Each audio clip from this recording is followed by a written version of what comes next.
Hey everyone, in this video I'm going to show you how to calculate standard deviation in Excel. Let's get started. Standard deviation is a measure of the amount of variation of a set of values. This means the larger the standard deviation value, the farther apart or more dispersed the values are.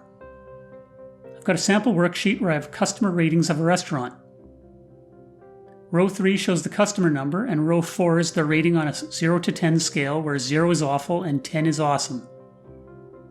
On the right I have the mean or average of the customer ratings.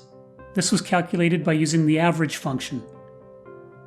To calculate the standard deviation, we'll use the following formula. Equals STDEV, open bracket, and then I'll enter the range of values by highlighting the values followed by the closing bracket, and click enter. That's a bit of a messy result. Let's simplify it by removing some of the decimal places.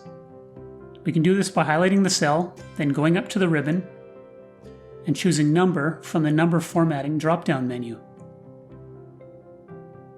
The standard deviation for the restaurant ratings is 1.78. This means the restaurant ratings are generally within 1.78 above or below the average or mean. If you found this video helpful, please give this video a thumbs up and subscribe. It helps share my videos to others who are interested in Microsoft Excel. As always, if you have suggestions for video topics, please comment below. Thanks for watching and have an excellent day.